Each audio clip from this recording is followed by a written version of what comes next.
All right, good afternoon. This is Dave with Flying Leatherneck Decals, and today what we're going to do is we're going to do a quick review on Hasegawa's 148 scale F-18D Hornet.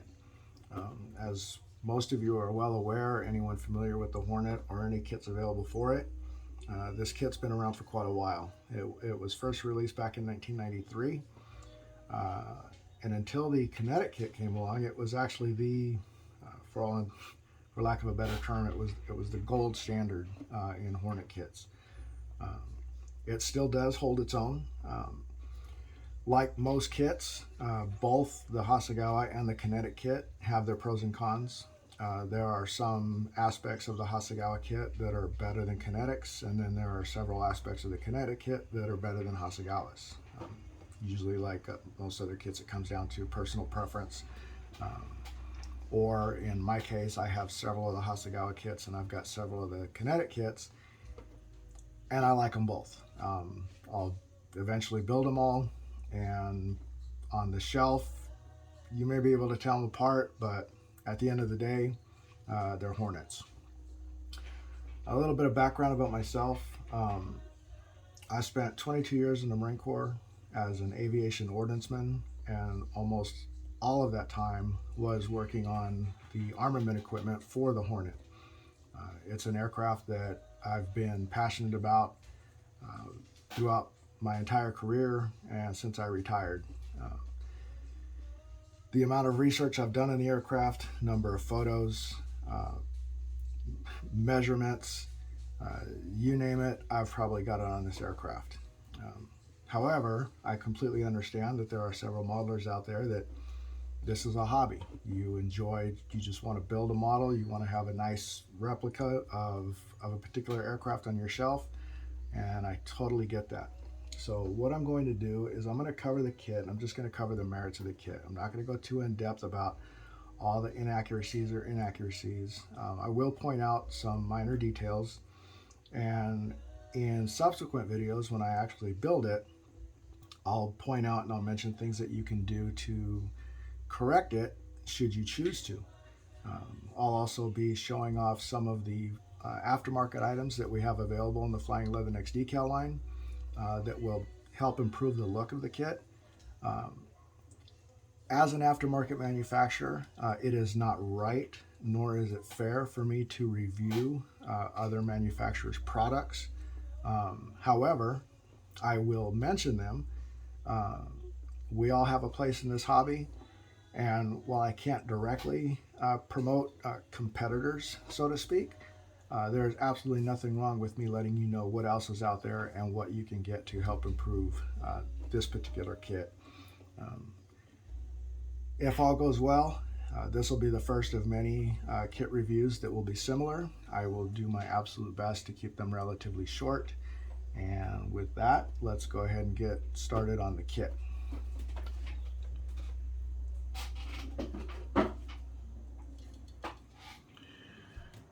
All right, the first thing I want to go ahead and cover are the clear parts. Standard, nothing real fancy. They're the clear parts for the kit. Now, most of you are also familiar with the two-part molds that a lot of manufacturers have used to get what's called the bubble cross-section of the canopy itself. One of the drawbacks to that is obviously the mold seam line where the two molds come together. While annoying, it's relatively simple and easy to remove. A little bit of sanding and some polishing with a good compound will get that line removed. Fortunately, the windscreen doesn't suffer that problem. There is a little bit of distortion on the windscreen part, but it's not much. I've built a couple of these kits before in the past, and I've seen several built up at shows and contests, as well as photos online. Once everything's put together, once everything's painted, the distortion is less noticeable. It's obviously more noticeable if you're trying to read something underneath, but again, once it's put together, it's really not that bad. Other parts on the clear sprue, you've got some of the lenses for the LST scan pod, which is the ASQ-173. You've got a light, which is used on some foreign aircraft. Canada immediately comes to mind. If you happen to build this kit as a B in Canadian markings, there's a pretty good chance that this part will be used, but for the D, it's not. You've got parts for the head-up display, the lights on the Lex, lights on the vertical tails, the landing gear lights, again, more head-up display. These two lights here go underneath the wings on the outermost trailing edge flap actuators. For the most part, the clear parts are very well done. They're very clear. Some of them are a little small, so do be careful when assembling. Also, one of the parts for this is the landing gear. There's more landing gear lights here. And that's pretty much it for that sprue. We'll go ahead and set this aside. One of the things I forgot to mention about the clear parts, depending on which boxing you get of the Hasegawa kit, one of the issues is they bag all the parts together. This particular kit, there were quite a few scratches on the clear parts that will need to be either lightly sanded or polished out before masking and painting. And again, with a lot of the later Ds, which are actually currently available at Sprue Brothers right now, all of the parts are in one bag, so just be mindful of that. As most of you know, the upper fuselage is mounted with the wings as part of the fuselage, and of course it's got a sprue here that will need to be removed. One of the items with the Hasegawa kit that's really never been addressed is, of course, they released the kit in 1993. Again, it's been a while, and the actual aircraft has gone through multiple changes throughout its career, and unfortunately Hasegawa hasn't updated their kit accordingly. So for the most part, what you're going to be able to do with this particular kit out of the box is one of the very earliest Ds. So of course there are photo etch pieces out there from Edward, and there's a couple other manufacturers.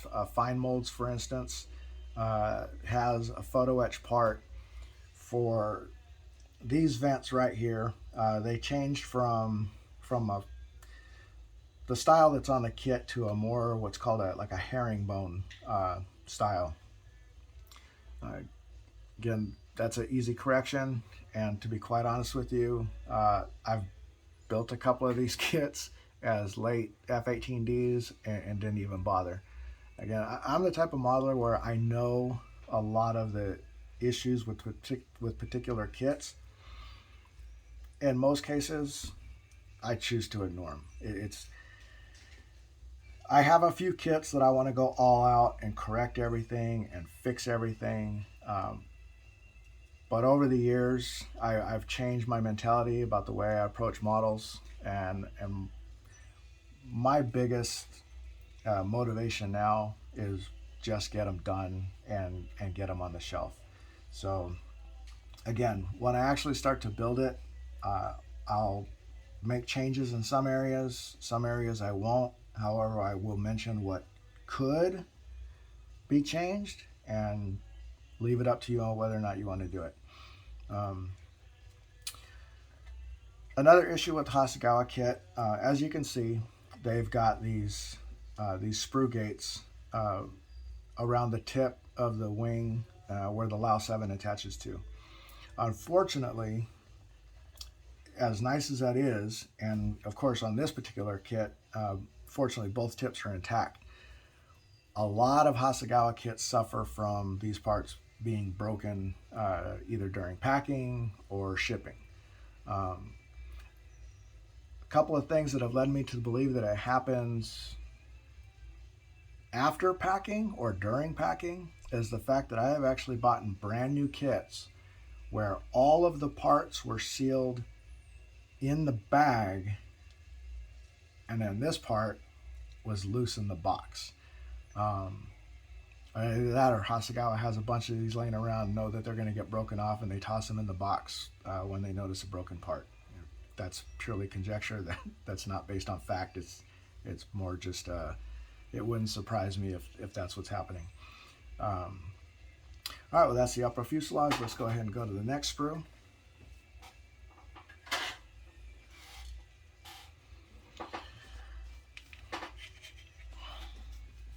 All right, this sprue here, this is Sprue B. Has the lower fuselage, the sides of the fuselage, the port and starboard nose, the landing gear doors, the Nighthawk, the excuse me, the Nighthawk pod, the adapter, these cleats for the tails. You've got the gun gas vent, or the gun gas muzzle.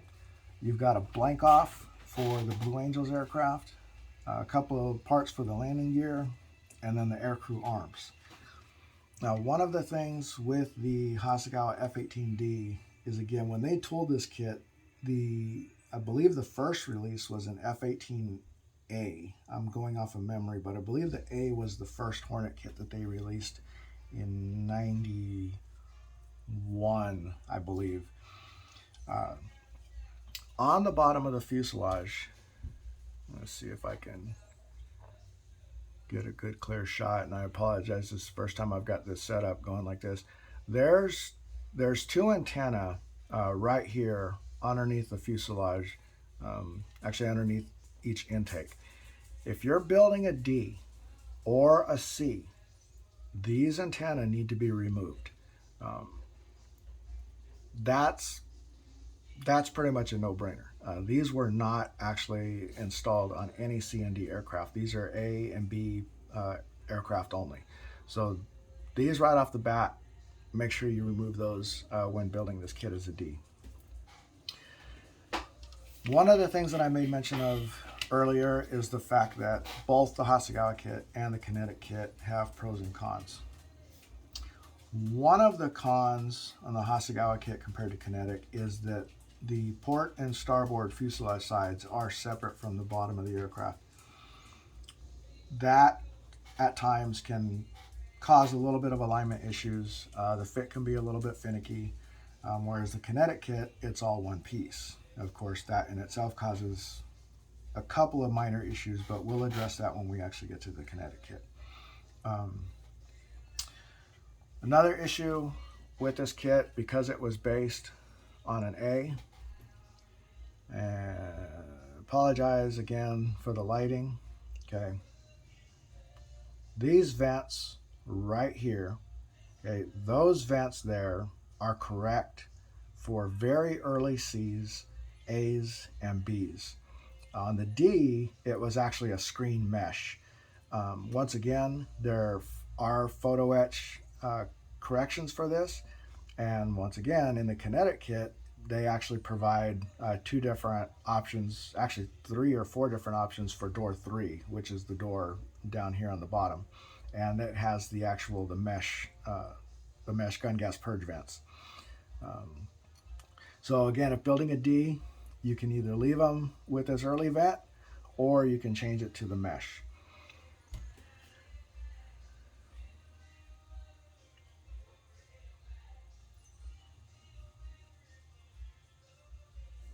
Just kind of showing some of the parts. Try to get up close. Again, let me know in the comment section if this is really washed out. Of course, I'll look at the video once it's up, but I want to hear your feedback and what I may be able to do to improve on the next video. All right, so that's Sprue B.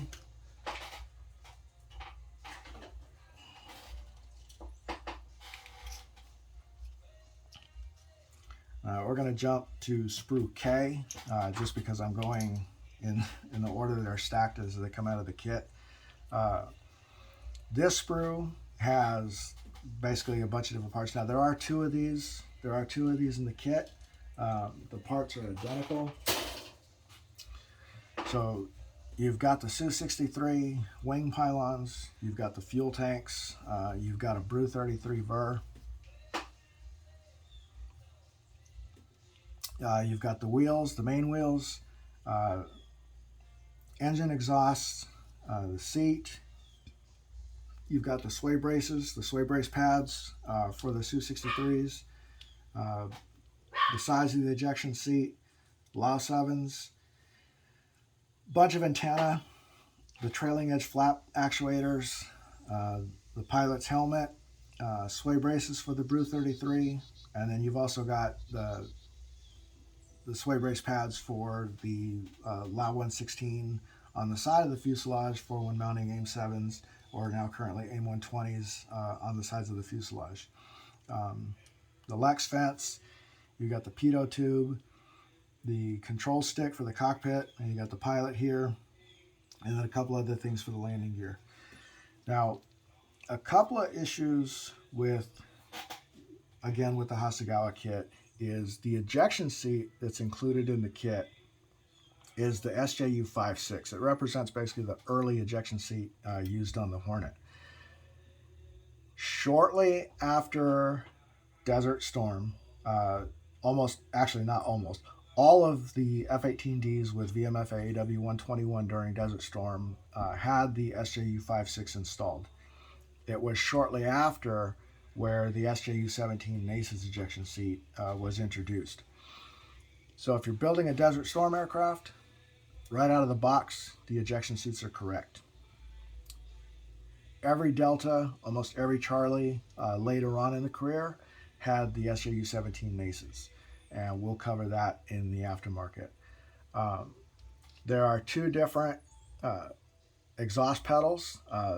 This one here is the very early, when the F-18 first hit the fleet, and probably up until the late 80s. Some aircraft still had this style of exhaust. This is more correct for a lot of the later versions.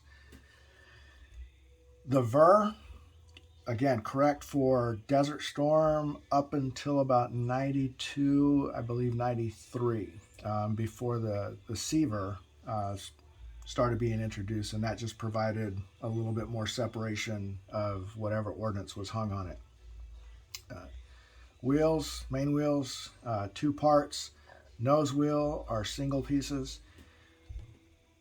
The fuel tanks, the fuel tanks are really nice. One of the biggest problems with the kit is the fit of the two fuel tank halves aren't always great. A lot of times there are some issues, and the fuel tanks are a little bit short as far as based on the measurements of the real thing.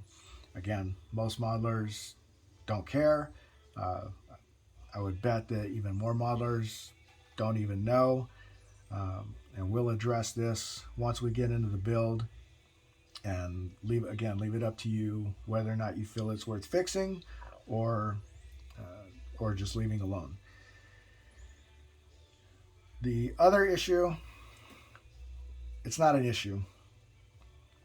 The trailing edge flap actuators are very thin, and they can be a little bit tricky to install. And hopefully, once we get into the build portion and I get to this particular area of the kit, I'll be able to show a couple things that may help you get them to fit properly.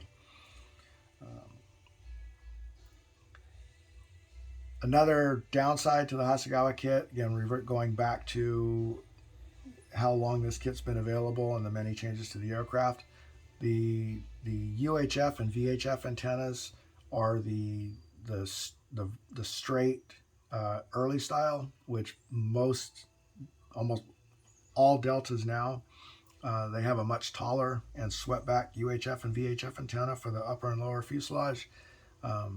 Fortunately, that was provided in the Kinetic kit, and there are a couple aftermarket options for you to go ahead and correct that as well. The panel lines, like the rest of the kit, the panel lines are very fine. They're not too deep. They're not too shallow. They're kind of just about right with a nice wash. They'll come out and be very visible. All right, so that's Sprue K. Let's go ahead and go on to the next one.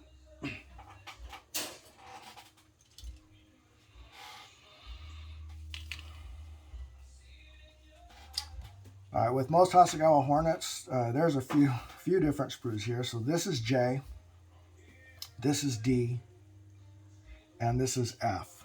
The reason it's set up like this is, of course, you've got different vertical tails for the A and B, and then different vertical tails for the C and D. And you've also got the cockpit components and canopy components for the two-seater versus the single-seater. This Sprue D gives you the speed brake, the intake splitter plates, the cockpit, a couple of parts for underneath the nose, and again you've got the parts for the two-seat canopy. You've got a TINS pod. We actually use these in Desert Storm, but they're not used. I don't think they're used at all anymore, and I believe they stopped being used right around 94, 95 time frame. However, going off my memory, I believe that they might still be in the fleet and used very, very sporadically.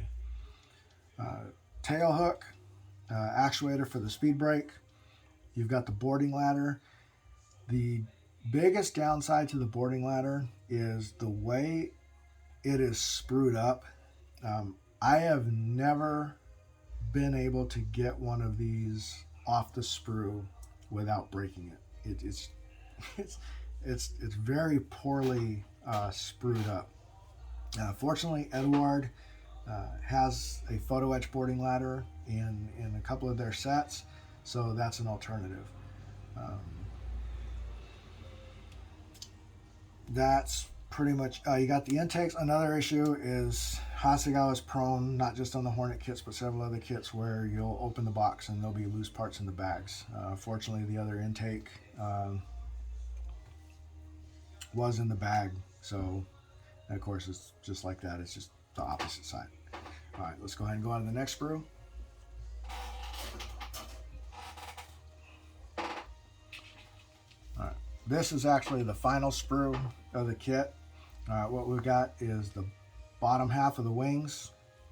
We've got the leading edge flaps, the Su-62 centerline pylon, the outside portion of the boarding ladder, the trailing edge flaps,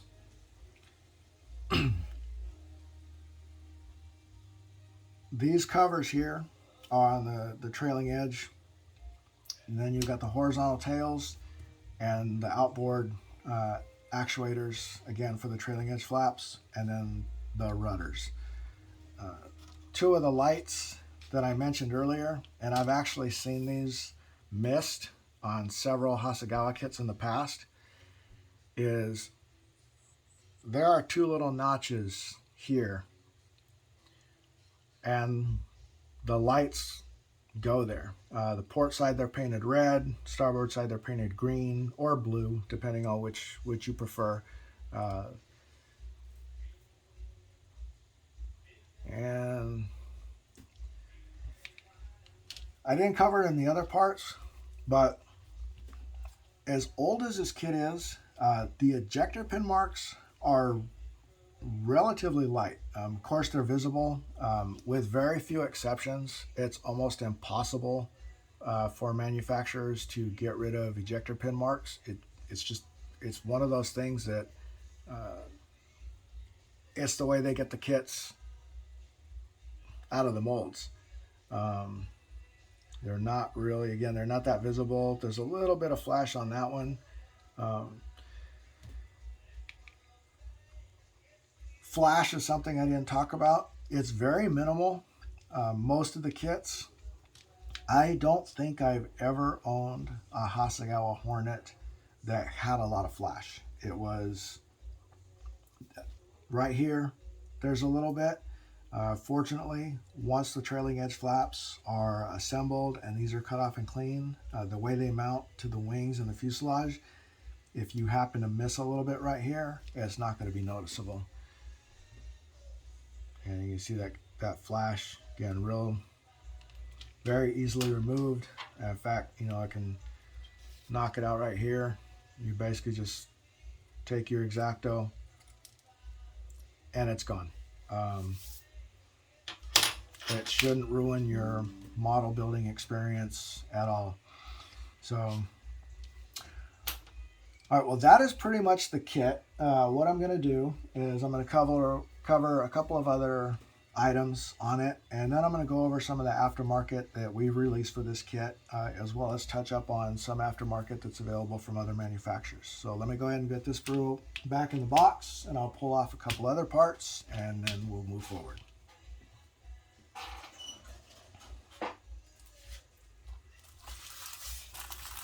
All right. So the Hasegawa series of F-18s have all included white metal landing gear and a small photo etch fret. And I apologize for not taking this out of the bag sooner. I actually hate the rustling sound of plastic.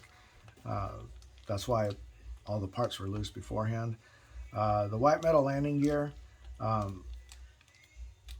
you will have to do a little bit of manipulating. There are times, they're not completely symmetrical. So you do want to make sure that once you get it cleaned up, once you get it painted, I would highly recommend installing them on your kit, setting it on the gear, and adjusting accordingly until both wings are level. There is some flash on the metal parts that can be removed either with a sharp X-Acto or a small set of needle files. The photo etch fret. Now the photo etch fret, I can't believe I forgot. It actually does come with a boarding ladder. However, what I've found in the past is that the brass used by Edward is much easier to use than the steel that Hasegawa uses for their photo etch sets. You've also got the head-up display, and then the A-39 chaff and flare buckets.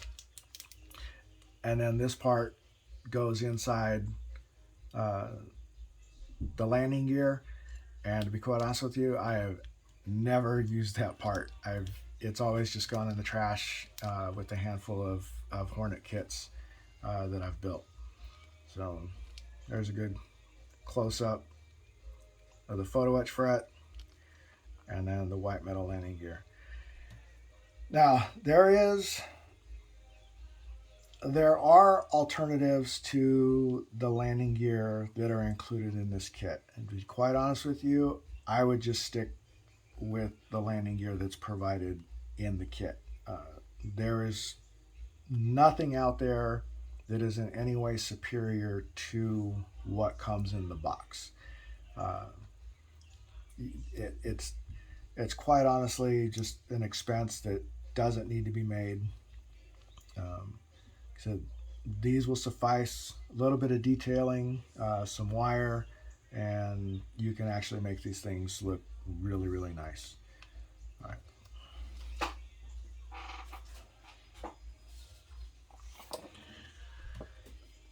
The decal sheet, pretty simple. The stencil decals, the data markings, for all intents and purposes are pretty dead on accurate. There's really nothing wrong. Like any aspect of any kit, there are modelers out there that will swear that these decals work great, and there are modelers out there that swear that these decals are the worst that they've ever used. Personally, I've never used Hasegawa decals. It's no reason. I just never have. So, like any aftermarket product or any product in general, there are probably things that you may need to do to get these to work. Accuracy-wise, for the time period and the markings that they chose, they're pretty accurate. Bureau numbers are correct. I've never personally looked up photos of these aircraft. I'm not 100% familiar what time frame they are. Actually, it's more than likely in the instruction sheet, so I'll check that out here in a second. The grays look good. They're not solid colors. That's one thing that's kind of odd, is it's got a weird look to it. Actually, one thing I just noticed, and I don't know why I never noticed this before, and I'm wondering if this was a later edition. I would really have to go back and look, but it actually has decals for the mesh vents that is used on the later Ds. One marking I can tell you that I know is wrong, just by looking at it, and again, it's one of those things where most modelers aren't going to care, no big deal. But I can tell you that the intake warning chevrons are a little bit too short.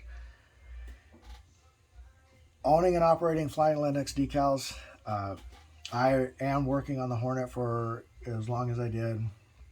I've got the corrosion control manual. I've physically measured markings, and just looking at it, I know that these are too short. Again, really not that big a deal, and I really don't think anyone is ever going to take a ruler to your model and to make sure that they're correct. So again, leave it up to you. You can build it out of the box, use the kit decals, and use the intake warning chevrons that are provided, or you can go the aftermarket route, get a good aftermarket decal sheet with correctly sized intake warning chevrons. Obviously, different aircraft options. The choice is up to you. All right, so that's the decal sheet. Let's go ahead and set that off to the side. All right, the instructions, I'm gonna just kind of thumb through it briefly. Not gonna get too in depth. It's pretty standard. Hasegawa's instructions are, at times they can be a little packed. They don't, you kind of got to really pay attention to the entire page. Make sure you're not missing anything, because everything is there's so much on a page that it's easy to miss something. Standard kit assembly starts with the cockpit, the seat. It's got the different color callouts. Attaching the lower wing to the upper fuselage. One of the things that you don't want to do, and I've actually done this on a couple kits, and it's frustrating and it's irritating, because I've built a few, and you build so many of a particular kit, and you kind of get complacent and you miss things. There are holes both on the leading edge extension and underneath the wings that need to be opened up if you're installing the wing pylons as well as the Lex fences. So don't forget that. Make sure you open up those holes. Okay. Again, here it's got the assembly, attaching the cockpit to the lower fuselage, the fuselage to the upper fuselage, and again, make sure you open up holes if you're going to load the centerline fuel tank. Step 5 is the assembly of the intakes, the sides of the fuselage, the port and starboard nose sections, and then as well as attaching the nose to the actual kit itself. And this is kind of what I was talking about as far as Hasegawa's instructions. So you've got step 5 here,